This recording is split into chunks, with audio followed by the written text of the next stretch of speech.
Good morning, and thank you to ACS for putting on this terrifically important panel. And it's really heartening and terrific to see students in the audience because we are hoping to hear from you from the front lines. And I just by way of brief introduction, I don't think this topic needs an introduction, but this is certainly an issue that has really exploded in this past year. And whether it's, what we've seen on the Yale campus, what we've seen at Missouri, Oberlin, this is a pattern that is repeating itself with increasing frequency. And it's a clash of really interesting progressive values. It's a clash of speech and inclusivity. And I think, unlike a lot of the panels you're going to see over this event, it really pits progressives against progressives in important ways that I think are important to think through. I'm just going to ask before we begin, you've heard this before, but please silence your cell phones as this event is being recorded. There will be ample time for questions and answers at the end.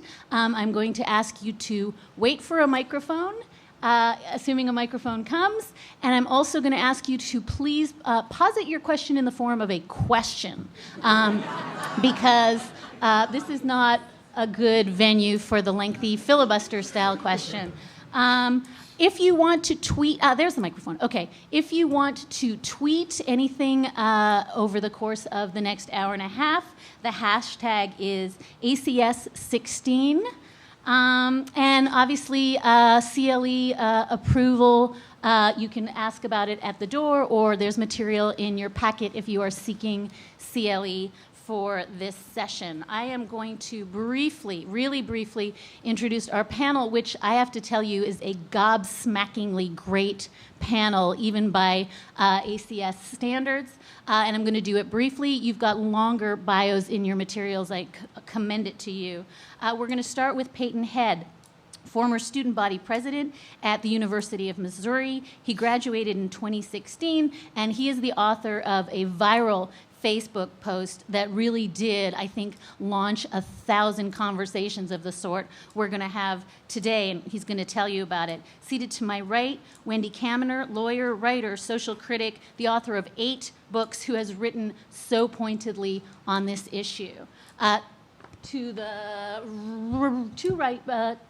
very at the far right is, I didn't know where people were sitting. I'm all confused. Is Professor Jeffrey Stone. He teaches law at the University of Chicago. He served as the dean and provost there, and is the author of innumerable books, including books that have won tremendous national awards.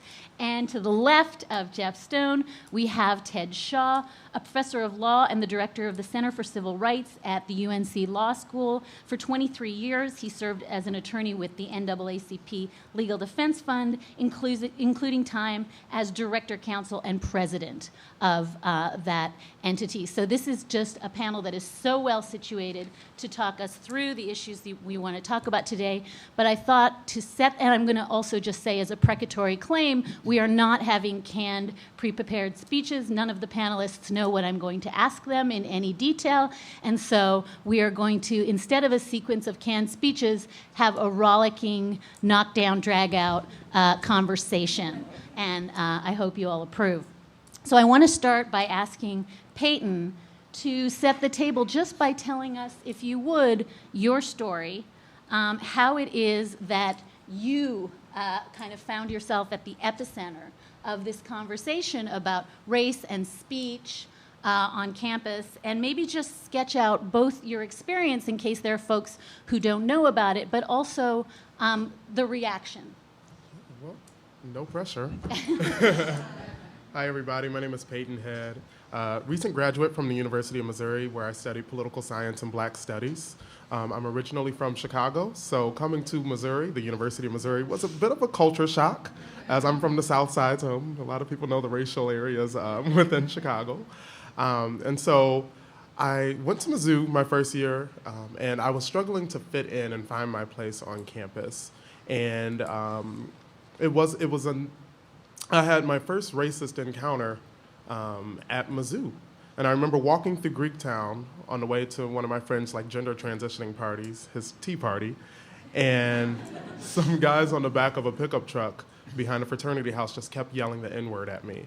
And at that moment, I didn't know what to do. I had a similar scholarship down south to a prominent historically black college.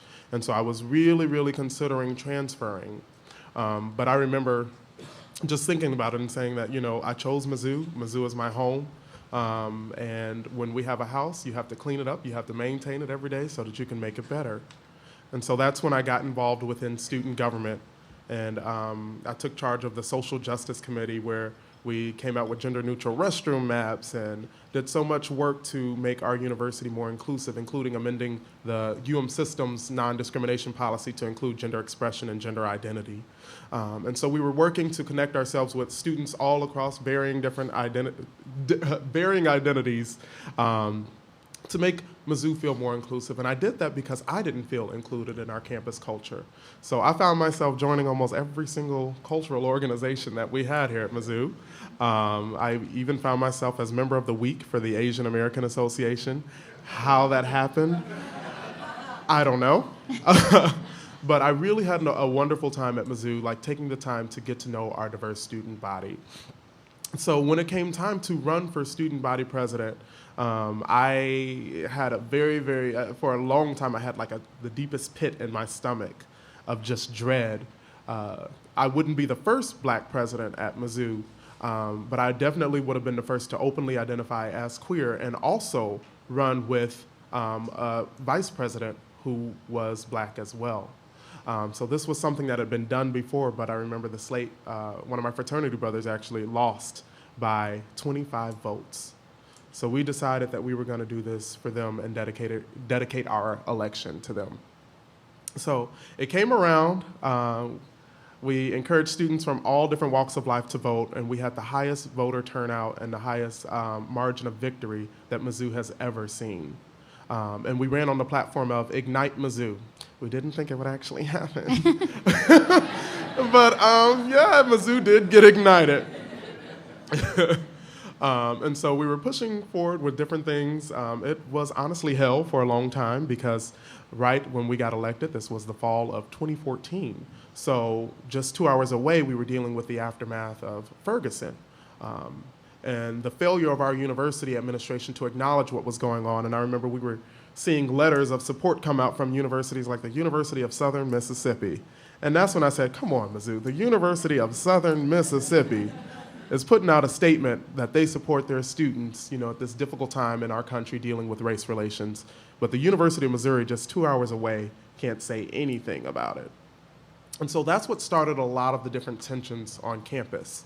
And MU for Mike Brown was started by 3 black queer women who wanted to help the university recognize that we have to acknowledge what's going on and how it plays a role in our university history, too. And so, you know, there's a very interesting history at Mizzou and the state of Missouri because, you know, we've been on that border, you know, the slave state versus free state, all that kind of stuff. Even my house right now that I live in Missouri, my bedroom was slave quarters. And then the lower level of my house, the kitchen and the living room, was a stable. And I lived behind a big house. So you can't deny that there is structural violence that exists within our society and within our institution that we have to recognize in order to move forward. So the summer came along as student body president, and then the fall came along as well. And so we were starting off the year, and I remember just walking through town on my way to the neighborhood cookie shop, like on campus. And once again, some guys on the back of a pickup truck yelled the N-word at me over and over and over again. And at that point, I was just livid, because I'm like, I've been investing my entire academic career, well, just 2-3 years, which is a long time in college years, to making Mizzou more inclusive, to fighting for social justice and for social change. And it feels like there are people who just get to walk around and sleep. And when I'm walking through campus, I see people like, oh my gosh, Greek Week, oh my gosh, homecoming, oh my gosh, Starbucks, Chipotle. And it's like, wake the hell up. Like, it was making me physically sick. I'm sitting here and I'm like, oh my gosh, like these people, like they just get to be so asleep to the issues that we have here. And I remember I was sitting in a meeting with the other student government presidents from the system. So the Raleigh campus, the St. Louis, and the Kansas City campuses, we were all in one room. And we were discussing the legislative platform for students in Jefferson City, how we would come as a system and lobby for these different issues. And one of them came up with, one of the issues that we discussed was DACA students and international students, and how they have to pay 3 times as much money to attend the University of Missouri, the system schools.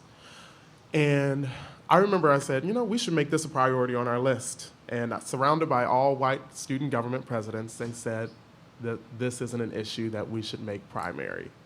And I was like, wow, what privilege can we do? Like, all of us are sitting here, we were all born in the United States, and we're representing all of these students that come from all these different places, but their voice isn't being heard in the room.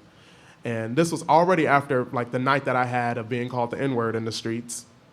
And so I took a piece of paper, one of our gender-neutral bathroom maps that I had in my folder, wrote on the back of it, a rant that I was gonna put on Facebook.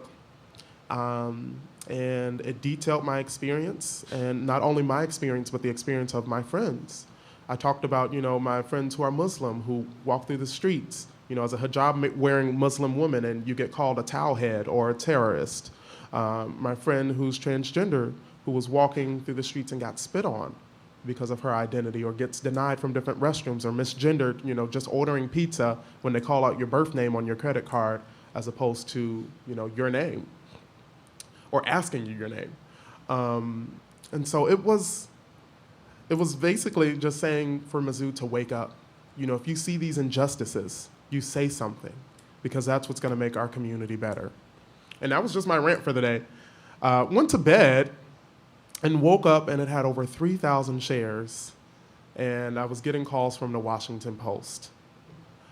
And so people were wondering what the university's reaction was going to be to this. And people were waiting. Jonathan Butler, he was posting day 1, day 2, day 3, day 4, day 5. Day 6, the university finally decided to say something because the Washington Post kept blowing up the press office. And that's when students were infuriated. When the letter came out, after they pulled me out of class to help write it, it was supposed to be a letter from the chancellor, but he had the vice chancellor of student affairs office write it, and it was an assistant who wrote the letter, as opposed to them actually taking this seriously. And they pulled me out of class to approve it. And they talked about issues of bias and discrimination as opposed to calling it what it was, which is racism. And that's when we saw the very first demonstration of the year. Because students said, if this is how you're gonna treat the student body president, then imagine how you're gonna treat the rest of us.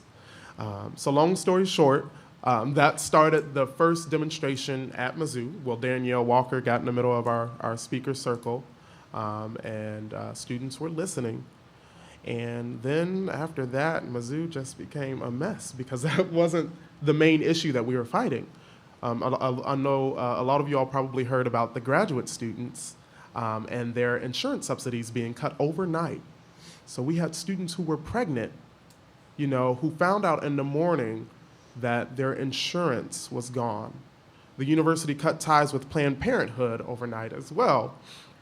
And then we saw a swastika drawn in feces in one of the residence halls. The Legion of Black Collegians homecoming court was verbally assaulted in the middle of, in the heart of our campus on our Traditions Plaza. So it got to a point where students all over, including the faculty and the staff, were upset. And they were sick of the way that the administration had been handling these issues at Mizzou. And one thing that I want to make clear too is the media did a horrible job of explaining what was going on. It makes me not want to watch the news at all today, because I don't know what the hell I'm watching. Because they made it seem like it was a bunch of these black kids walking around with bullhorns just screaming about racism. You can't blame one person for an issue as systemic as racism. But our issue was with our administration. If you claim to foster a community that stands on the values of excellence, responsibility, discovery, and respect, then you have to enforce it. So that's just a little bit of what was going on at Mizzou. There was a lot more, as we get into the hunger strike and the football team that led to the resignations and all of this going on, but I'm pretty sure we'll have time to get to that as we move forward in this panel. Jeff, I want you to come at this from the other perspective, from the academic perspective, and also, based on your own history, you helped draft the University of Chicago's Principles of Free Expression.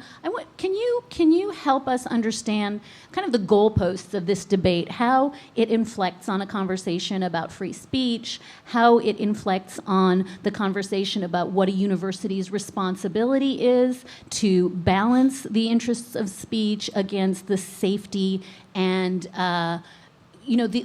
just the basic respect for students. Can you just help us understand, as a legal matter, what is the frame around which we should build this conversation? So rather than framing it as a legal matter, I'd rather focus it as a question of academic freedom and applicable to private as well as public institutions. It seems to me that as Dahlia said at the outset, there are two different values here that are progressive values that appear to be in conflict. One of them is the desire for equality, inclusion, diversity, and creating an environment in which all individuals feel valued and not marginalized. And the opposing argument, and that's an argument I think that everyone in this room would say, yes, that's good. We have to do that. That's important. We should not be living in an environment in which individuals are subjected to the kind of behavior constitutes racism or homophobia or sexism and so on. On the other hand, there's the question of academic freedom. And it's not really implicated directly in Payton's story as he described it, but fundamentally the issue, I think, is this. To what extent, as has now arisen in universities across the land, can the freedom of individuals to express their views legitimately be restricted because those views are thought to be offensive or uncomfortable or anxiety-producing to other students or other members of the community? And there, I think the answer, from my standpoint, is pretty clear. And that is that although universities should strive to address the issues of equality and inclusion and diversity and the like, they cannot and should not do it by censorship. And it's important to understand, I guess, a couple of reasons why that is so paramount. The first is that historically, it has been the case that people have said we should prohibit speech because it causes harm. And frequently in our history, we have acquiesced in that argument. The harm might be, for example, that it produces what the leaders of universities thought to be bad moral values at some point in the 19th century, or because it criticizes slavery. You don't want people criticizing slavery. Or because it may alienate donors, because the professors are saying things that criticize the business practices of philanthropists. And we don't want to have that happen. That's not good for the university. Or during World War I, it's because people are criticizing the war with the consequence that, well, that means that some people who might be drafted will be insubordinate or will escape the draft, or soldiers will behave in ways that are not patriotic, or that the enemy will be emboldened. Or during the Cold War, the complete suppression on campuses of individuals whose views were thought to be sympathetic to communism, because that would produce espionage and diversion and so on and so forth. So throughout history, there are these arguments made that, well, speech may have bad consequences and we shouldn't allow it. And progressives in every one of these instances have been the strongest proponents of protecting free speech, acknowledging that bad consequences may flow, on the theory that the suppression of ideas, and even ideas that we don't like, is more dangerous than the ideas themselves.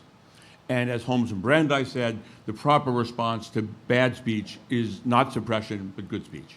And in the academic environment, that's a particularly central proposition. So my view is that the fundamental response to the issues of expression on campus is not to respond by censorship, but to respond by response, by arguing and explaining why those ideas are hateful or stupid or offensive, and relying upon our fellow citizens and our fellow students and our faculty members to listen and learn. And when you think of the fact that Payton was elected by the largest majority in the history of a student election at the University of Missouri, given everything he told us about that, it tells you a lot about what the long-term consequences of free speech are. That would have been unimaginable 25 years earlier or 50 years earlier. And that's because people's views have changed. And they've changed not because of censorship, they've changed because of debate and learning and listening and hearing. And we don't want to be in the position of opening the door to legitimating censorship, because it's very nice to say, okay, now that I have something I want to shut up, I want to silence, I'm going to silence that. Because once you do that, you open the door to others to turn around and silencing you. And in the long run, that's not a strategy that we want to follow, because first of all, we're likely to lose as much as we'll win. And in any event, it's not the way to run an academic institution, which is committed to the principle of debate and openness and discourse. So my view is that the conflict that exists there is not necessarily a difficult one. There are real problems that exist. They have to be addressed. They have to be addressed in ways other than censorship. Ted Shaw, can you react a little bit to one component? You can react to all components of what Jeff just said, but the one that's interesting to me is how quickly the fights at both Yale and Mizzou turn into kind of parodic versions of speech suppression, where you hear people saying, I don't want to hear what you have to say, I want to feel my pain, or, this is a safe space and I don't want to hear anything in this space that affronts me. And it quickly becomes, folks like Connor Friersdorf start writing about this in terms of, how can we be so fragile that we have to have trigger warnings and safe spaces, and that, that this becomes a conversation that is fundamentally about suppressing speech or not listening to speech we don't want to hear, and how fair is that characterization of how those two conflicts, at least at Missouri and Yale, played out, that they become more speech suppressive than not?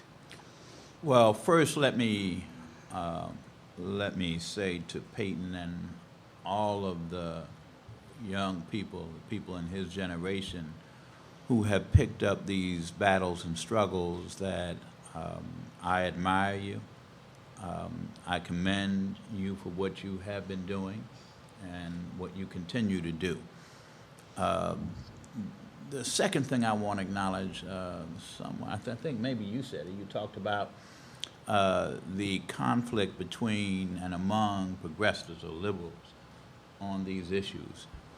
And I thought the moment you said that it's just not a conflict between or among individuals who are progressive, but for me, speaking for myself, it's a conflict within myself on these issues. I have strongly mixed feelings about these issues, and so I want to say a little bit about that, and I think some of that is responsive to what Jeff just said. For a long time, people who were free speech proponents were perceived by many within the African American struggle, at least, well, by many, to be ranking free speech above anti-discrimination principles. And it was something that many people within the struggles of African Americans took umbrage with. You had to make a choice, people thought, between these two things, and the sense was that these white liberals don't quite get it. They don't know what it means to be on the receiving end of being called the N-word, or you can extend that to the struggles of women with respect to men not getting it, or the struggles of people who are LGBT as opposed to people who are now cisgendered is a term that I found out that I'm cisgendered. I didn't know that for a long time, but I get it. I'm trying to make a transition to that.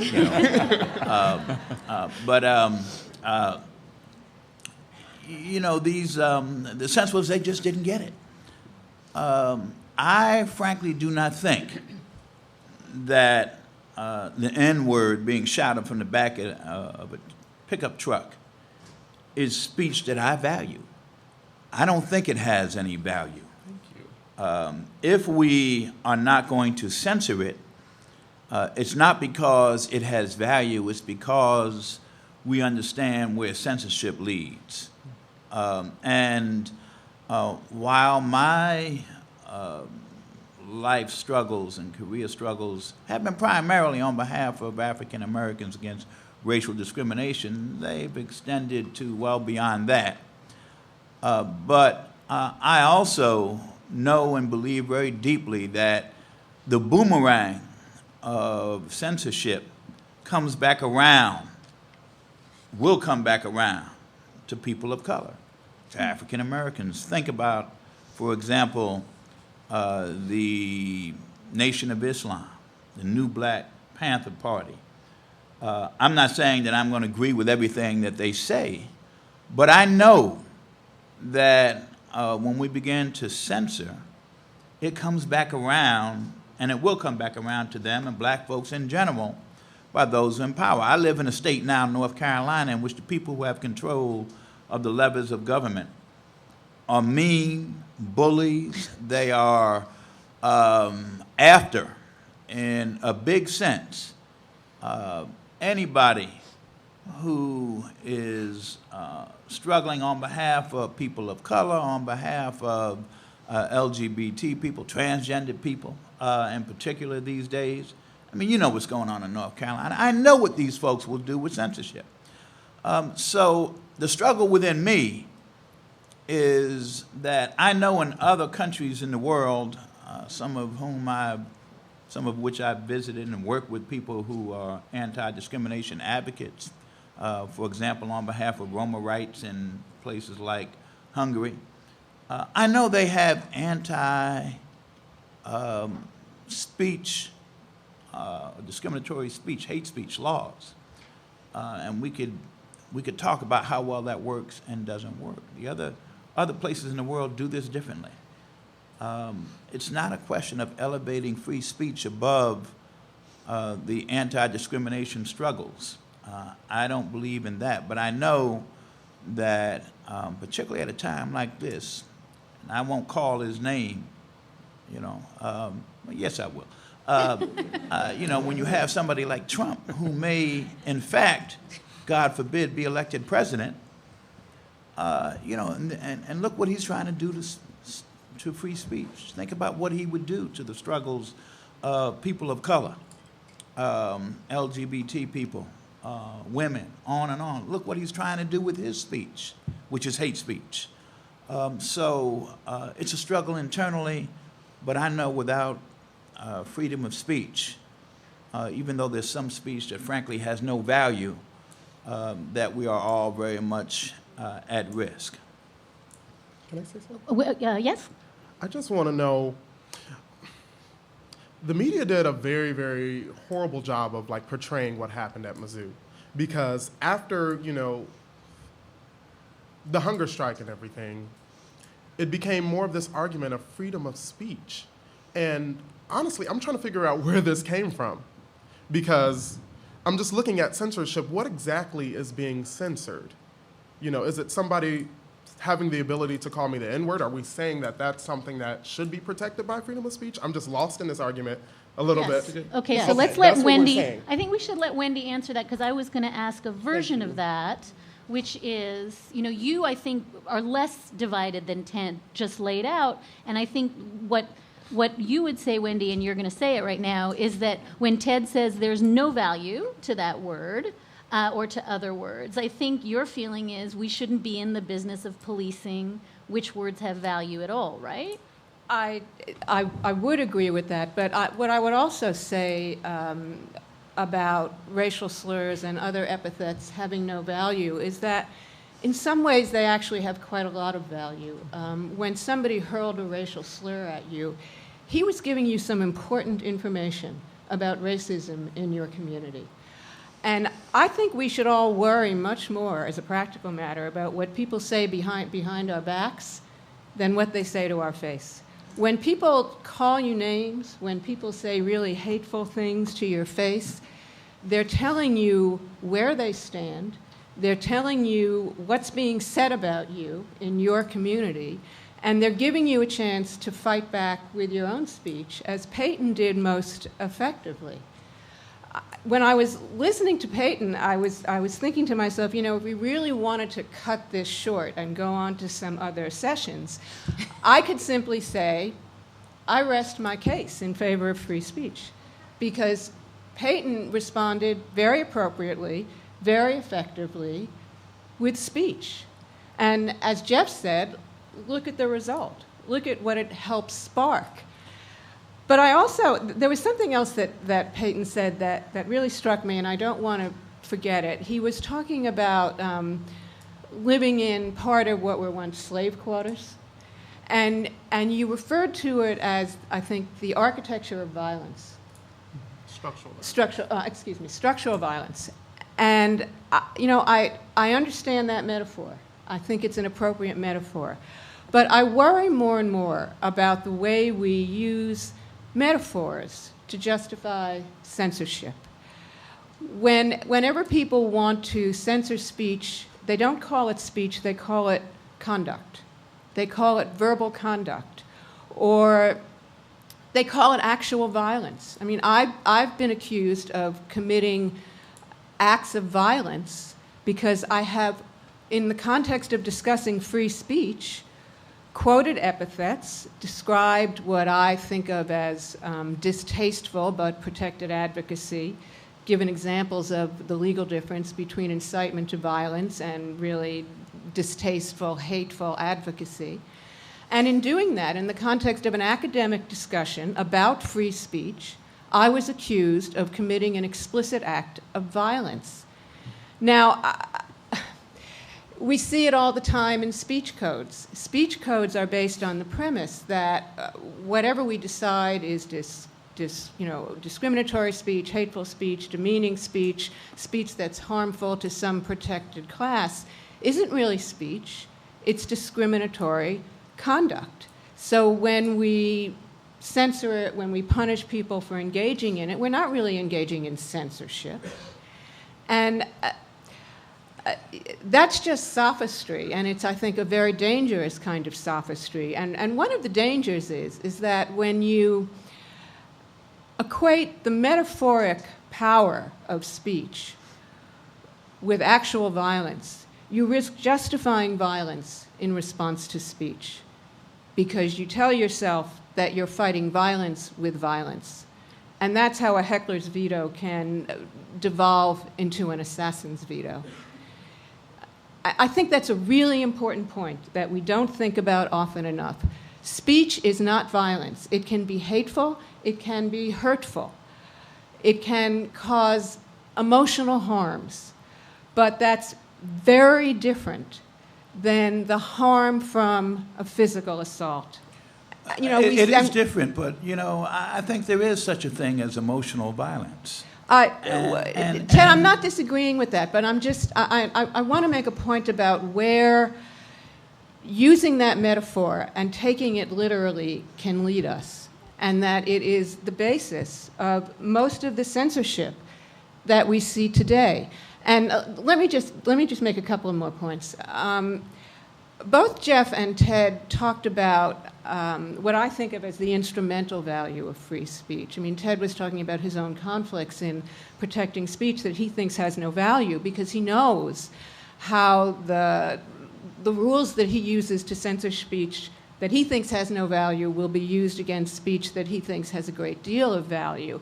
And I think that is, of course, an important argument that is borne out by history. But I think it is also very important to recognize that speech is not simply an instrumental value. Speech has normative value.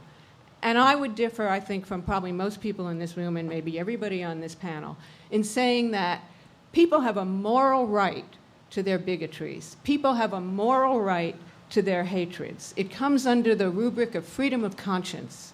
They don't have a moral right to act on them. They have a moral right to have racist feelings. They don't have a moral right to engage in racist behavior, whether it's in the workplace or on the street or in an educational facility. But I think it's really important to draw a hard line between speech and behavior. And I would argue that we should treat speech as a normative value in the same way that we treat religious beliefs as normative values. We don't say that we are only going to extend religious freedom to the religious beliefs that we approve or are at least indifferent to or that we don't consider harmful. And religion is an incredibly powerfully harmful force in society. But we virtually never say, let's make these religious beliefs illegal because we have seen how much violence they can perpetrate. We never say that, we never should say that, and we should never say it about speech. So here's what I want to add. I mean, I hear that. When I say the N-word doesn't have any value, I don't care. I do not assign any value to somebody who uses that word against me. It's information that I don't need. I don't care about what they think. And I do not in any way underestimate the damage that that word does to now there's a whole nother conversation we can have about how it's used internally within African American communities, and that's a conversation I engage in also. But I think we know what we're talking about in this context. If we need to reach that, we could. But when you say that there's a moral right people have to their bigotry, I'm not with you. I'm not in favor of censoring somebody who goes around speaking, using that word or other words that are parallel words for reasons I said before, and I think that we've gone too far. So, for example, when you see Huck Finn banned because the N-word is in it, I'm dead set against that. But when people assault people, the institutions that, like a university, in which they find themselves, I think it's important that there be some kind of consequences. I'm not always sure what it is. I'm not saying that they should be kicked out of school, but I don't think people should be free to assault people verbally without some kind of consequences, even if it's just condemnation on the part, or by rather, the institution itself and everybody else within it, and shaming them. Now, that's speech. I don't have any problem with your- shaming people. I think Pardon? you have a right. I don't have any problem with shaming people. I think Okay. you have a right to do that, and sometimes I think it's appropriate. Yeah, but what I had a reaction, and I need to think more about I understand what you're saying, but I just have to confess to a reaction in which some blood starts to boil in me when I think somehow or another we are jumping isn't fair, but I think we're underestimating the emotional violence of certain kind of language and assaults. Now, I'm not with everything that's going on with respect to people saying you can't say this, you can't say that, or people needing all of the safe spaces, because I think people ought to be able to take care of themselves and respond and fight and struggle, against the folks who are saying and doing these kinds of things. But it's not as easy as I think, at least for me, as just saying, the answer is more speech. It doesn't quite get me there. Well, Ted, I think I understand what you're saying. I'm not, and I don't mean to be dismissing or trivializing the emotional impact of some of this language on people. I mean, one of the nicest things I've been called in the course of my relatively long life is bitch. I used to have a little button with a picture of sort of it had like a 1950s housewife, very perky, holding a coffee cup, and she was saying, "You say I'm a bitch like it's a bad thing." So, and by by telling that, I don't mean to be trivializing what you're saying either. I think all I'm trying to say is let's not use those concerns about the emotional impacts of really hateful language. Let's not use it as an excuse to try to monitor what other people are saying and to punish them for what they're saying. I mean, if you want to shame them, if you want to have the administration put out statements saying, we are embarrassed by this, this does not represent our values, if you want to talk to people about what they're thinking, how they're talking to other people, I think all of that is appropriate. But if you want to put it in a speech code, then I really am dead set against you. Can I ask Jeff to loop back in and answer Payton's question? Because I think Payton's question is, why is this about, right, suppressing speech? And I think, isn't there a line here that's still murky, at least to me, which is, you know, assaultive speech, the way Ted characterizes it, and, you know, at the other end of the spectrum, safe spaces, right?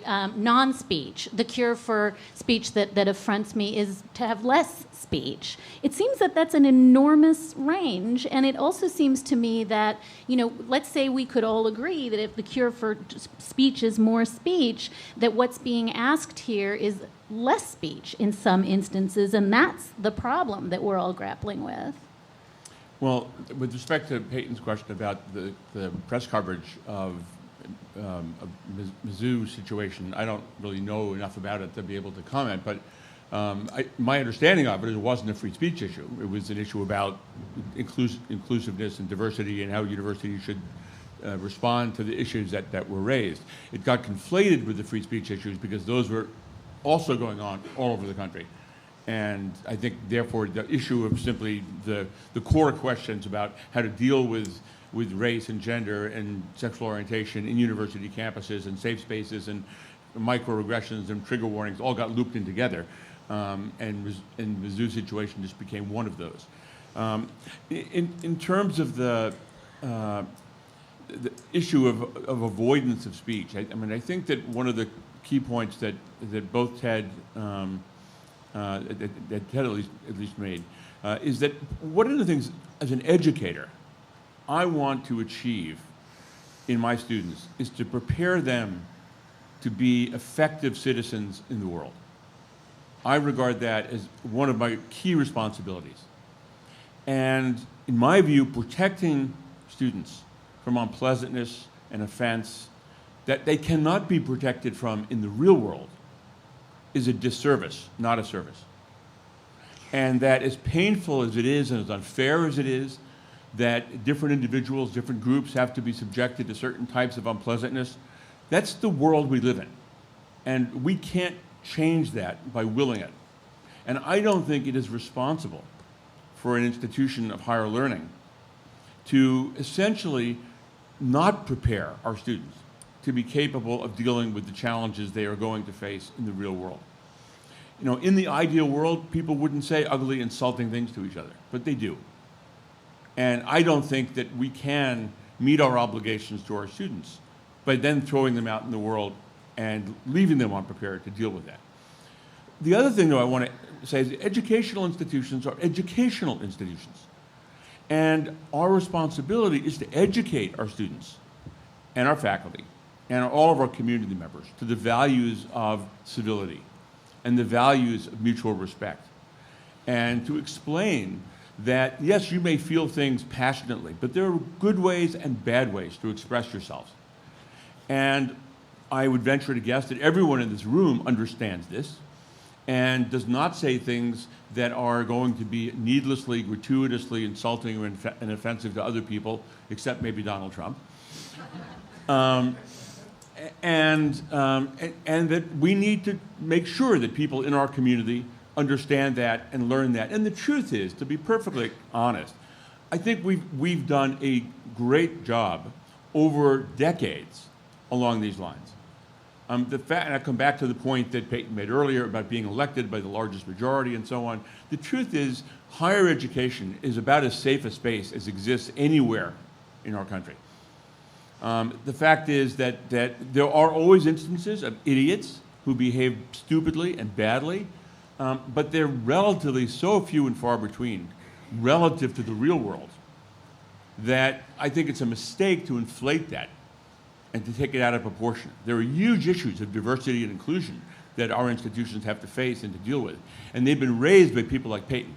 I think it's important to understand that until the last couple of years, many of us in higher education were kind of oblivious to the degree of discomfort and marginalization and angst that many of our students felt. And it took a lot of courage to members of this generation to actually raise our consciousness about these issues. And universities, I think, now are in the beginning processes of trying to grapple with it. And that's a good thing. And grappling with it in a whole variety of different ways, and I don't think any of us have it figured out yet. But I don't believe, and I agree here, that censorship is not the solution to the problem. So one of the things that I'm thinking, and I have to leave a Yep. little early, so I apologize, but one of the things I'm thinking about is this. I articulated the reasons why I do not support censorship. And so part of what I'm wondering is, why isn't that enough? Why do we have to talk about and go beyond that and talk about the moral right, with all due respect, to bigotry, as if that is something that has value? The reason that, as I said, I'm not in support of censorship is because, I don't know how many of you have ever read Robert Bolt's A Man for All Season, or seen the play or the movie. There's this wonderful passage. I love this passage. I think about it all the time, and I'm not going to go into all the detail of it except to say that the punchline is about giving the devil the benefit of the doubt for my own safety's sake, if you can unpack that. I believe that very deeply. I do. But I don't know about moral rights to bigotry that I see any value in it. I'm not going to stop somebody. I'm not going to punish them, want to send them to jail or do something like that for using the N-word or some other form of bigotry. But I also am not going to go any further than I need to go with respect to why I do not support censorship. I'm opposed to censorship, period. But there are some important and perhaps subtle differences and not so subtle differences in the reasons why. Your story about what you were subjected to, I know the story. And Well, first of all, I don't consider that I was subjected to anything because Well, it I didn't, think you were. But it didn't really bother me, and I was actually. I'm not sure. Okay. No, I was glad that it happened because I think it exposed something about the people who were making accusations about Well, me. okay, so that's your valuous information, and I get that, and it may be. But I'll just, again, speaking for myself, I just don't value somebody's expression that somebody is an N-word or some other pejorative word. I don't value it. Yes, it's information. Frankly, as I said, it's information I don't need. Last thing before I have to go. There is an amazing amount of assaultive behavior that particularly black students, but not exclusively black students, are being subjected to on campuses around the country. The stories just keep on going. The frat stories, the sorority stories, the people dressing up in blackface, the use of the N-word. It just goes on and on and on. Amazing in 2016. And all I'm saying is that maybe nobody's underestimating it, but I feel like they are. The effect of that. And suggesting that we need to, for any reason, respect the rights of people who engage in that kind of behavior. I don't respect it. I will not respect it. I'll go to my grave not respecting it. I'm going to thank, wait, let me thank Ted because I promised him that I would let him go, and I want to, on behalf of everybody here, thank him for an incredible contribution. And then I want, if I may, so thank you, Ted. Thank you. I apologize. Yeah, and I'm going to let Wendy respond, but I really would you like to hear you respond as well because you've been awfully quiet. So Wendy, you go, and then Payton. I think Ted and I are probably less further apart than he thinks. I'm not saying that I respect people's bigotry. I'm not saying that I personally attach any moral value to their bigotry. I'm saying they have a moral right to harbor it. And I think everybody here who respects religious freedom respects the right to harbor bigotry, because just about every religion I can think of includes some kind of bigotry. I mean, go to an Orthodox Jewish temple and see the women sitting in one segment and the men sitting in another, and look at the way the women are dressing. I mean, you can point to a million examples about the devaluation of women in a lot of religions, and none of us would say we don't respect the right of people to hold those beliefs. And I think that actually Ted has said that he does respect those rights because he said that he's opposed to censorship. So I'm not sure that we're really that far apart.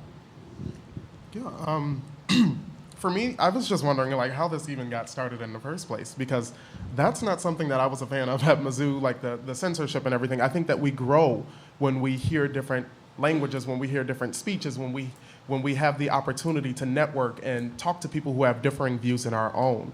Even President Obama said that he respected everything that was happening at Mizzou, but he just wants to ensure and hope that students are able to listen to ideas that are different than their own. To me, that's what a university is. That's one of the reasons why I was able to win as student government president, is because I respect differing opinions and differing viewpoints. I was representing students coming from all over the state of Missouri, from rural and urban backgrounds, from over 50 states and over 120 different countries around the world. And, we had students who felt comfortable with burning the ISIS flag on campus. Did I agree with that? No. Did I maybe, say maybe you could do this at home or something like that? Yes, I did before he burned it, on our quadrangle, which was fine, but not fine in my opinion to a certain extent. But I think that it is so important when we take the time to listen to differing opinions. I am a person who doesn't necessarily believe in safe spaces. I believe in brave spaces because they give us the opportunity to sit in a space where we can discuss our ideas freely and openly without fear of persecution or judgment.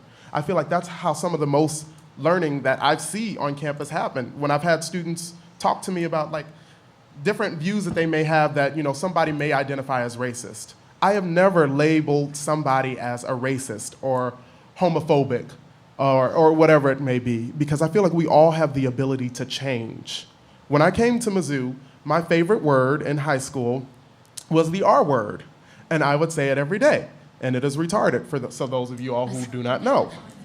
When I got to Mizzou and I was flying at the mouth saying everything was retarded, this, that, and the other, students came to me and they said, Payton, that's not really sensitive to people, with mental health issues. And I said, wow, like I never even thought about it that way. That was my favorite word. But yeah, I'm not gonna say it because I don't wanna offend anybody. I don't wanna hurt anybody, especially those who I'm trying to learn and live with. And I don't say it to this day anymore, except for today. This is probably the first time I said it in 3 years. But it's like people learn from their experiences of working with people who are different. My issue is when we don't define a line between, hate speech and then the freedom of speech. Everything that happened at Mizzou wouldn't have happened at Mizzou if it wasn't for freedom of speech. We wouldn't be able to set up tents on our quadrangle, and protest and walk through campus if it wasn't for freedom of speech, a privilege that we enjoy in this nation. That stuff can't happen at every single university around the world. And so I really, really appreciate that. But I have a problem with somebody telling me, oh, well, you all need to build stronger skin. It's going to make you stronger for the real world, and let people. You deal with racism and all of that as a black man, as a black woman, or a black person your entire life. So I've been prepared for it. But when I pay all of this money to attend a university that says that it lives up to certain values, and these are the standards set forth by our community, I expect our administration to enforce it. I expect our students to build a culture where we enforce these values. And if anybody doesn't believe in these values, they can go. Or we can have a public shaming or whatever it may be. But my issue is especially it seems like this narrative has come from white people saying, you all need to suck it up. That's what it's saying, build tougher skin. And I know that you all aren't saying this directly, but that's what it sounds like.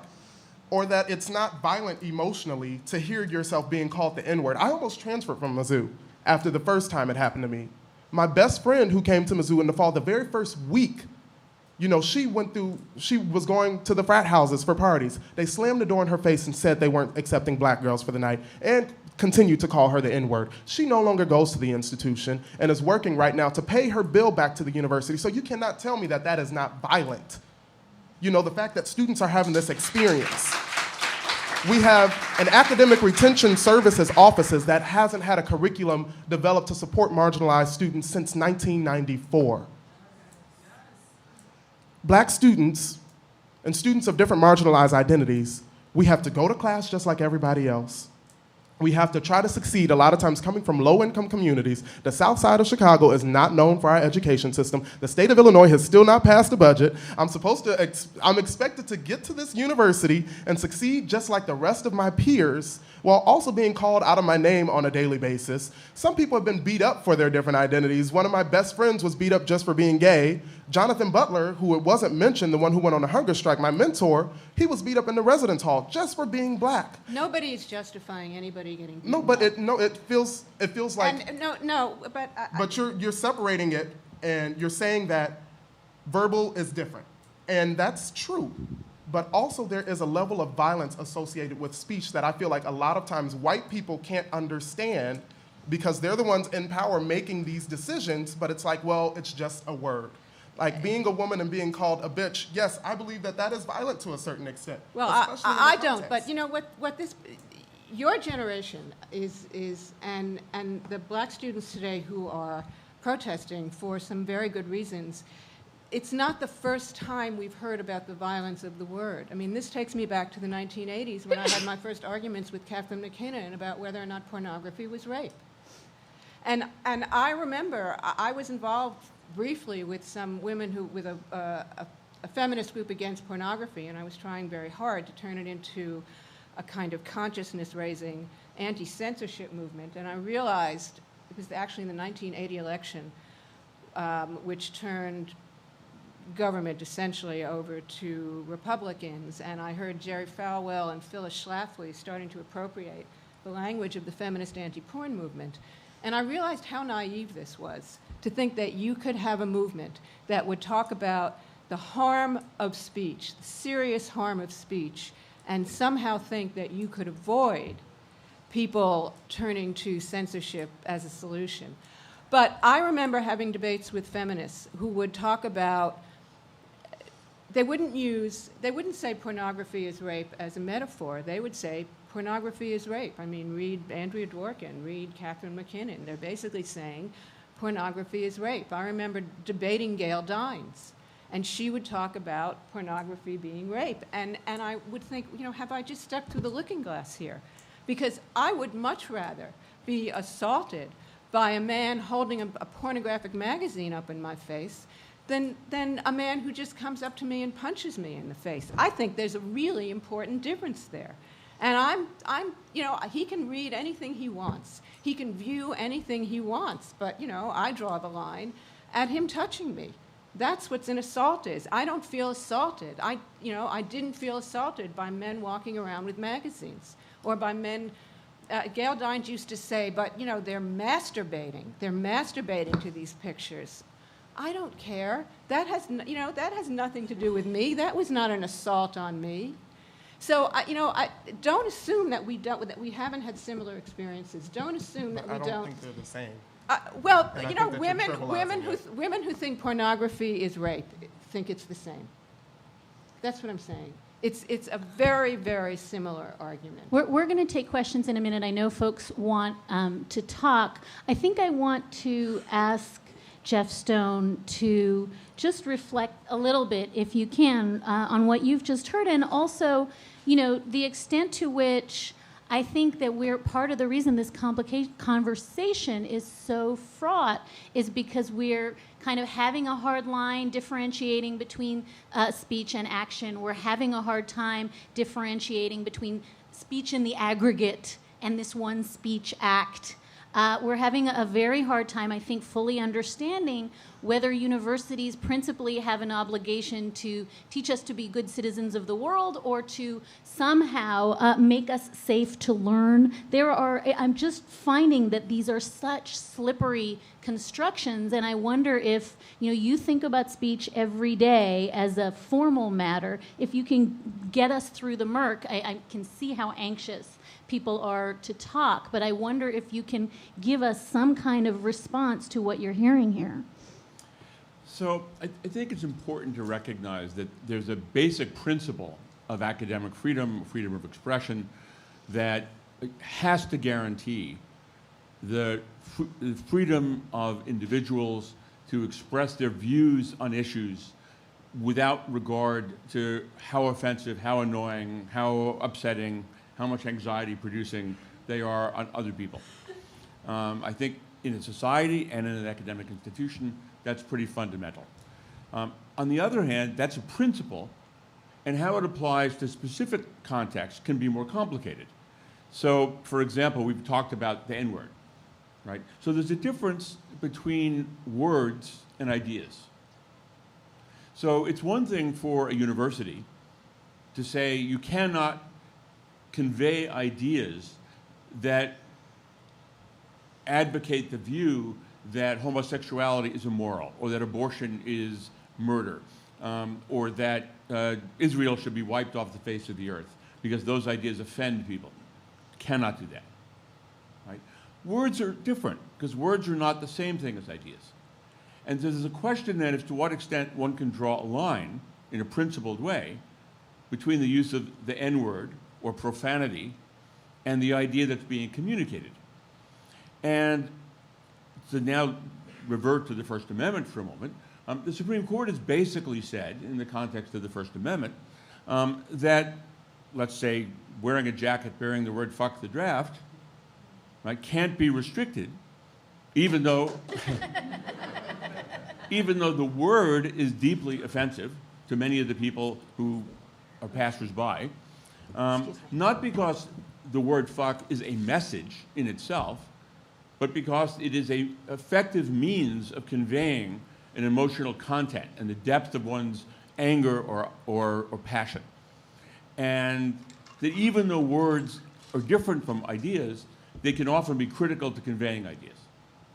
And the question then is, are there circumstances in which we can draw a distinction between words and ideas, giving, I would say, absolute protection to ideas, but nonetheless allowing regulation of words? So if you imagine, for example, someone wants to put up a billboard that says "fuck Trump," that might be problematic to some people. And certainly a billboard that uses the N-word would be even much more problematic to some people. And it wouldn't be the same thing as censoring the idea. So this is a complicated concept. It's not ever been worked out fully, even in First Amendment doctrine, although the intuition is clear. And in this context, I think it's also legitimate to talk about this, right? That even though I think a university should never punish an individual for expressing ideas that are offensive to others, there may be circumstances in which particular words are inappropriate or particular images are inappropriate.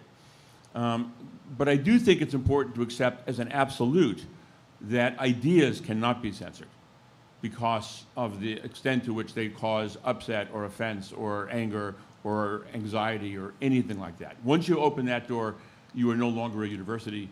You're turning over the authority to dictate who can say what to whom to a bunch of university administrators, and I don't trust them one whit, even though I've spent a lot of my life being one. Or maybe because I've spent a lot of my life being one. So we are going to open this up to questions, and here's what's going to happen. First of all, there's a microphone right there. I'm going to ask you to ask questions from the microphone so that this can be recorded.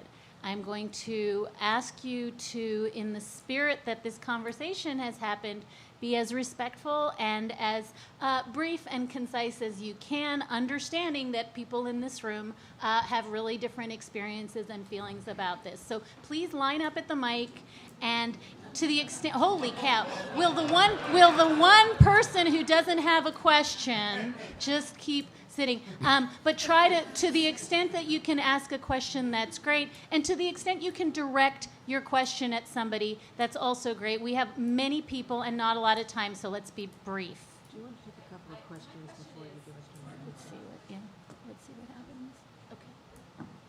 I can roll into that. It's the mic's not on. Hold on one second. Katie, I can give her my mic if it'll help.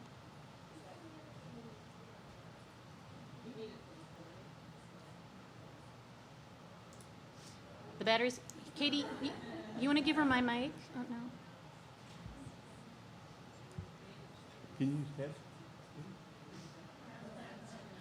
Okay. I don't know. It'll There reach. you go. No. Okay. Thanks. It seemed as if everyone on the panel agreed that they were opposed to censorship. I heard everybody say, I'm opposed to censorship. And it occurs to me that I am unclear on exactly what that is. And so I was wondering if people could comment on what they think would define censorship. Is this something that would have a state-sponsored penalty in order to be censorship? Or, you know, in the case of Andrea Dworkin and Catherine McKinnon's previous proposals about a civil penalty that one could bring, what exactly what would be the elements that would have to exist for something to be censored? Why don't we take one more question and then we can respond to the two, okay? I actually have a question on two parts. Pardon me? A question on two separate parts, one on Okay, so then intersectionality. there are going to be three questions. Yeah. Talking okay. to the mic. All right, go do both of them then. Yeah. All right. So my first was a concern on intersectionality, which is to just to suggest, like, amongst this panel here, and I don't mean to make assumptions more than anything that I know about either of the two of you on stage left, but I would like to see and hear more opinions from minority women, especially. I mean, just looking around this room, there's a lot. People here have opinions. Second, a concern about, like, gestures and speech can be assultative in and of itself. Just wanted to reiterate, at least express my belief on that. I mean, we can generally agree that gestures are considered speech. This means something, this means something, this means something else somewhere else. In my experience as an undergrad student, or previously, just walking back from residence life training, some pickup truck pulled up just in front of my residence, took their arm, back, base of the neck, and pulled. I'm pretty sure that could be considered some sort of sentiment of assault. It's not a single word was spoken, but it's still speech and it's still assaulting. Thank you. Okay, who wants to take a crack at the first question about what are we talking about when we say censorship? It doesn't feel like anything we're talking about here is classic. I think that's, for me, a very easy, short answer question. Censorship is imposing legal consequences on speech. Whereas the proposed civil rights ordinance that would have made the production, sale, distribution of pornography a civil rights action, censorship, absolutely. And it goes back to what I was saying before about the confusion of metaphor with reality. That legislative proposal, which was struck down in federal court, 20 years ago, was based on the assertion that pornography was the active subordination of women. Not a depiction of subordination, but the active subordination of women. So yes, I think censorship is imposing legal consequences on speech. I think in the academic context, speech code that punishes students for speech, for pure speech, is a form of censorship. I would just add to that, it also includes excluding ideas from the community as well as punishing people. So, for example, refusing to allow students to invite a certain type of speaker, it doesn't involve a punishment, but it's also a form of censorship. Can I respond very quickly to the second question? The second one, yep. I think the second speaker who was talking about, I don't know where he is now, there you are. You were talking about gestures, and you referenced a really threatening gesture. I think that this is all can be very factually specific and very context specific, but I can imagine situations in which a word or a gesture in context, given the situation, given the facts, could be conceived as an actual threat. Now, I think that the law on actual threat is very confused, but I'm not such a free speech absolutist that I think people have a right to actually threaten each other. But I think in those cases we're talking about clearly targeted threats of violence that, say, a reasonable person, I think you have some sort of objective standard, would feel very frightened by. And I can imagine situations where a word or a gesture might constitute that. I don't think, for the most part, that's what we're talking about on campuses today. Okay. Hi, I'm originally from Missouri, and I started Howard University School of Law, where I am one of 2 white students in my class, just following Ferguson. I've been in a really interesting position hearing from family and friends at home about what their interpretation of what's going on, and some really amazing conversations as a law student. And at home I get a lot of just outright ignorance and misunderstanding of where anger is coming from and why everyone is so impassioned about this. And at school I very much am a part of a conversation that shows me my own privilege and where the anger is coming from. So my question is, and this particularly for Payton, how can we facilitate conversations from 2 groups that are very rooted in their own understanding and belief of what's going on and not inflame tensions further? It's a great question. That is a great question. I think for me, the biggest thing is, like I said before, is conversation. And you have to get there, but like I said before, like a lot of times people can shut down. And when we shut down, there's no way to move forward. And I think that's one of the biggest issues that a lot of college campuses are dealing with right now, is the fact that, people shut down. And that's one of the things that I hated about the movement at Mizzou. It didn't, it all happened so quickly that there were things that couldn't be controlled. And I felt like a large majority of our student body felt shut down from the conversation. And because they felt shut down, they were uneducated on why students were camping out on the quad, why students were making different demands towards the administration, because people weren't talking to each other. And I took it upon myself, even when I was getting hate mail from all over the nation. It's still coming in. But whenever it was a student that said, Payton, I'm dissatisfied in your leadership and blah, blah, blah, blah, blah, blah, blah, like you're a racist, blah, blah, blah, blah, blah, I would say come to my office. They would come to my office, we would have a conversation, we'd talk about privilege, we'd talk about different oppressions. Next thing you know, 2 hours had passed by and we walked out of my office laughing. I think that that's one of the most effective ways that you can deal with racism and bigotry and everything, because there's a lot of people who don't want to be defined as a racist. In 2016, if you get called a racist, that's hurtful. But you can be called a racist, but you wouldn't necessarily identify yourself as a racist, if you know what I'm talking about. So you might have certain beliefs and certain privileges that contribute to racism, but you might not be aware of them. So I don't judge when it comes to that, but I say that we have to continue the conversation with each other. Some of my best friends are white, and I know I sound like cliche, oh my gosh, I have a black best friend. But we have these conversations all the time, and they learn from me, and I learn from them. I don't hate white people. I do hate the construction of whiteness in this country and how it contributes to the oppression of marginalized identities. But I feel like, thank you. If we can't have a civil conversation and come together and just ask each other why, why are you protesting? What do these demands mean? Then we're not going to be able to move forward. Because I guarantee you, the civil rights movement didn't move forward until white people got on board, really.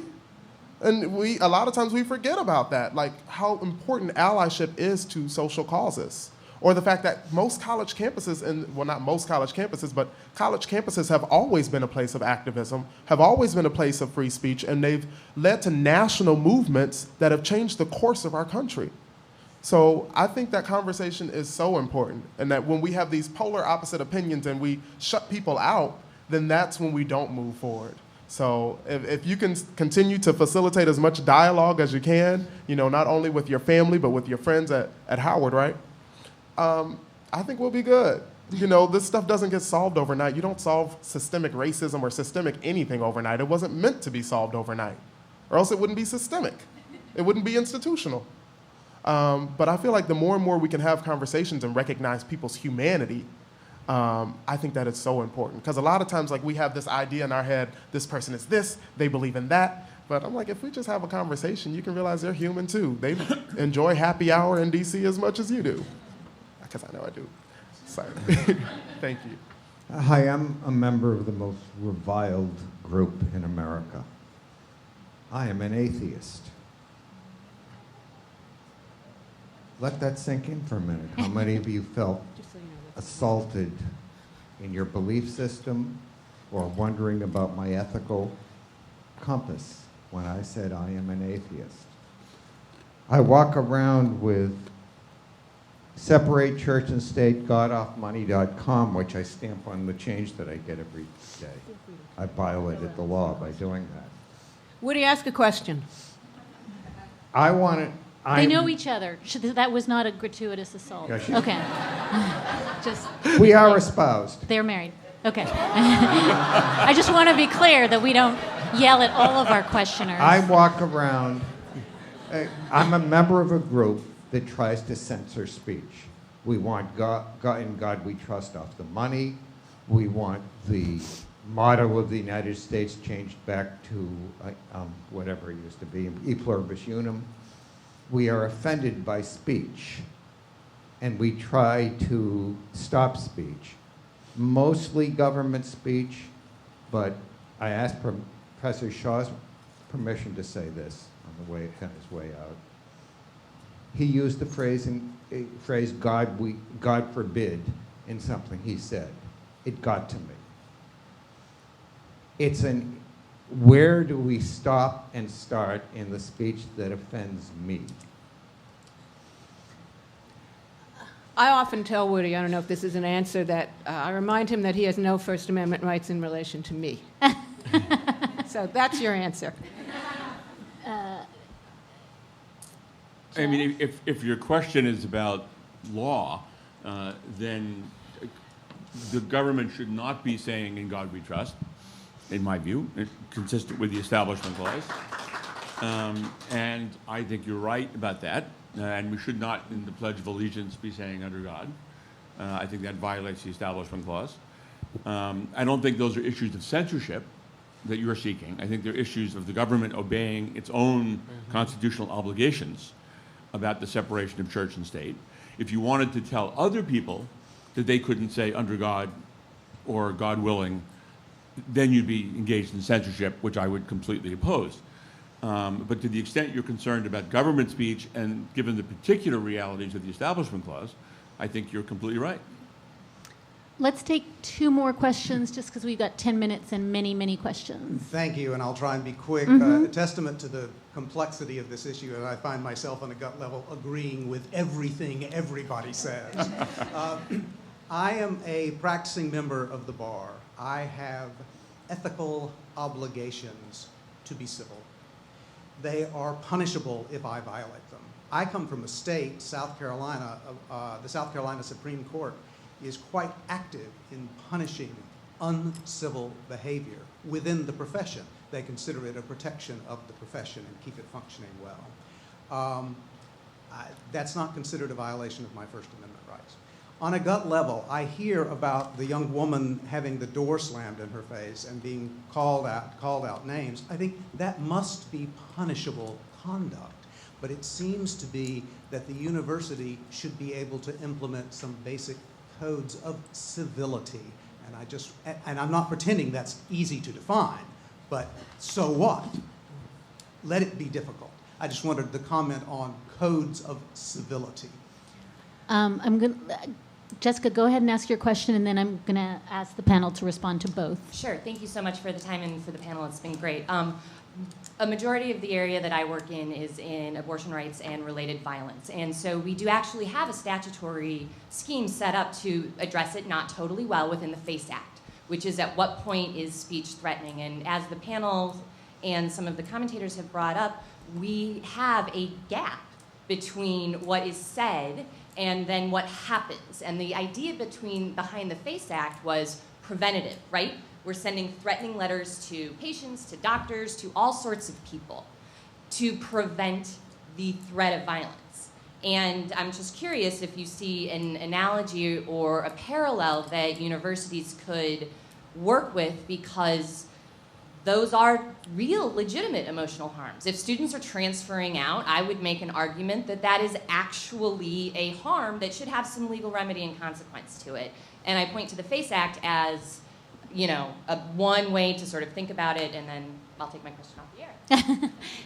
So the two questions are actually related, but one is, why can't we have a speech code that punishes a fraternity that turns away an African American woman? And the other is, this line between speech and assaultive behavior not only is murky, but it's policed in other contexts. Why can't we do that here?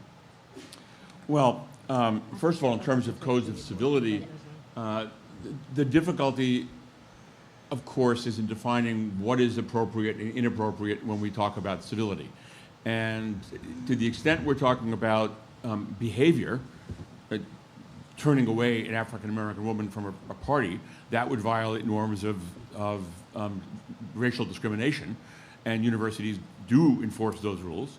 But that's treated as it is in the law, totally different from freedom of expression issues. So to that extent, there are limitations on certain types of incivility, to the extent the incivility is a kind of action, like actual discrimination. But once you blend over to speech, it gets much more complicated. And in theory, you could have a code of civility, of course. Nothing in abstract prevents you from doing it. The practical difficulty, however, is that enforcement and definition is extremely difficult. And basically, I think the better approach is education. And I think in most circumstances, that actually works reasonably well, even though there are, pardon the expression, assholes out there. On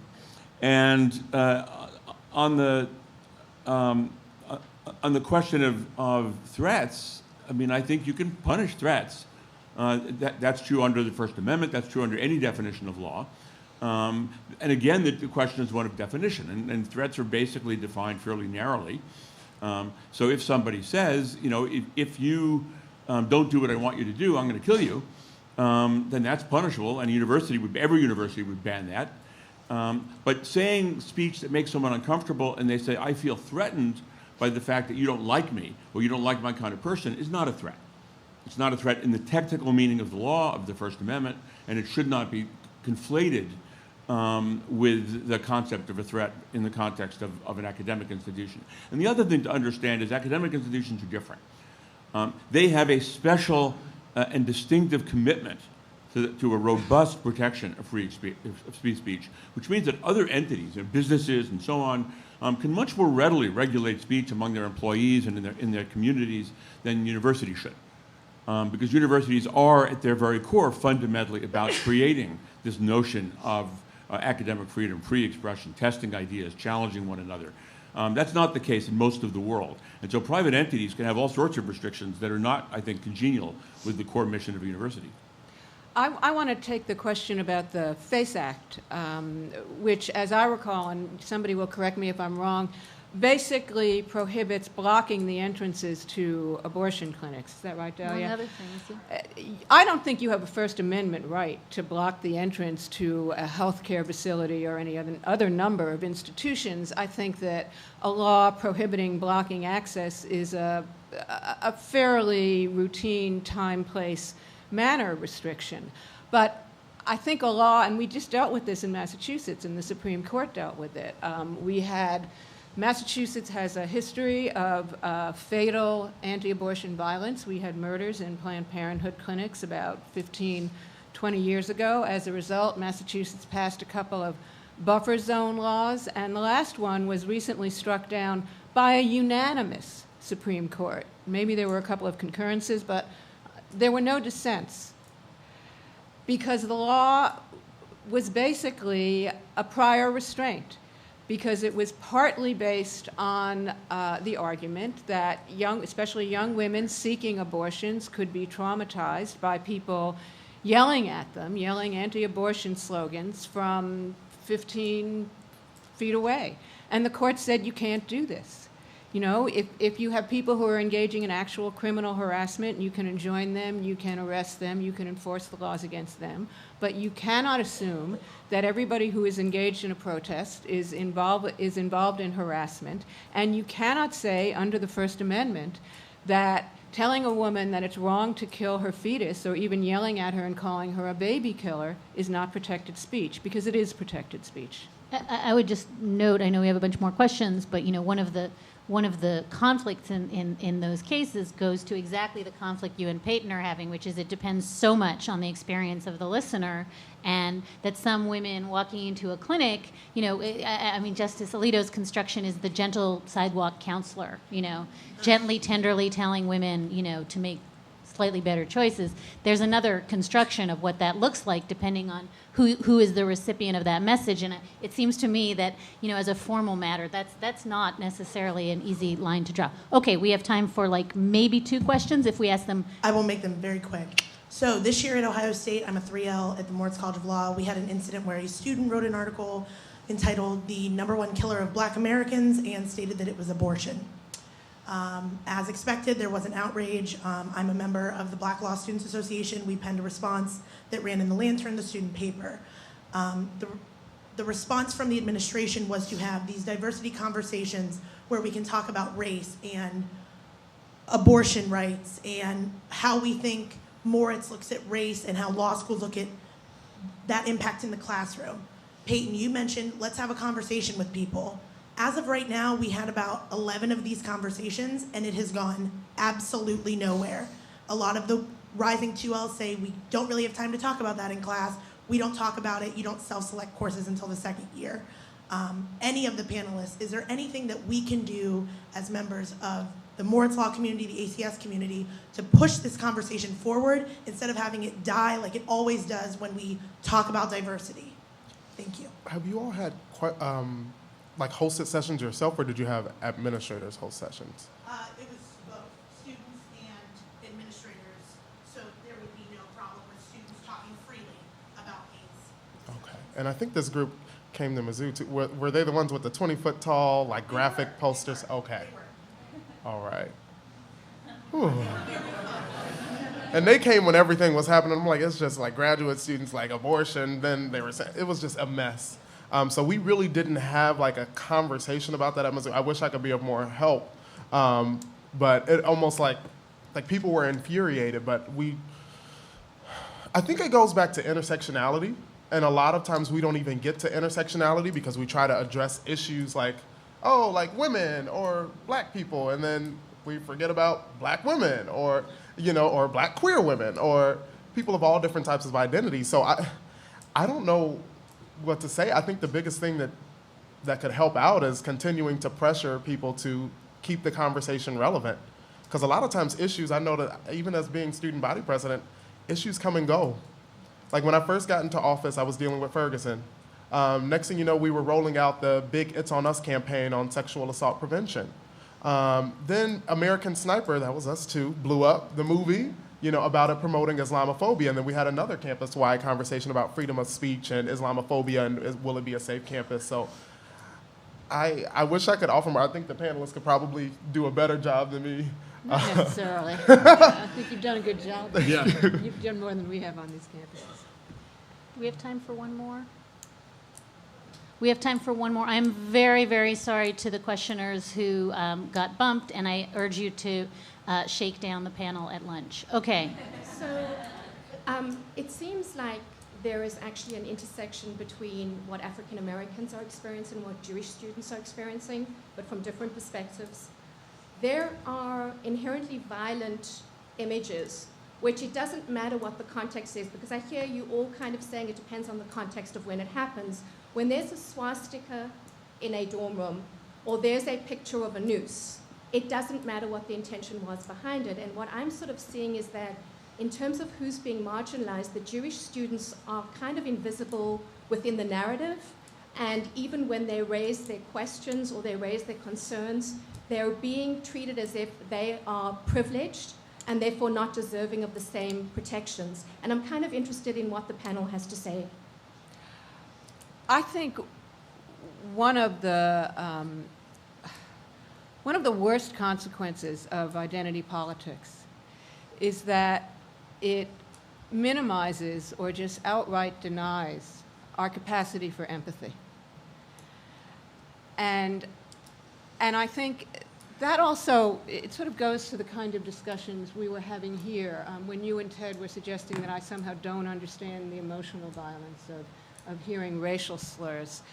You know, I understand why you're saying that, but, you know, I understand what it feels like to be in a situation that feels kind of threatening and to have somebody call me a cunt. I don't think it's all that different in terms of fearing for my safety, having a fear for my safety. And I think, you know, what a Jewish student might feel with a swastika in her face, what some people, you know, what people might even feel listening to Donald Trump.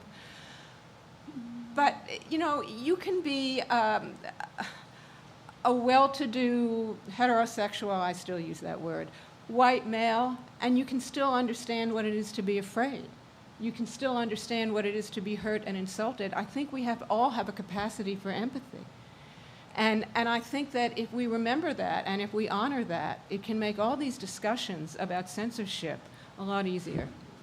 I think that's a nice note to end on, that maybe listening is a crucial part of this conversation, and I want you to really emulate what Ted Shaw did throughout his presentation, which is say, I'm still thinking about it. He was performing the act of thinking this through, and this is a really incredibly freighted conversation, and I want to thank each of Payton and Jeff and Ted in absentia and Wendy and ACS for putting this on. And I want to really thank all of you, because this is a complicated conversation and you had it admirably. Lunch is now Amy Klobuchar, and you should go to it and enjoy it, and please keep listening. Thank you. Thank you, Payton.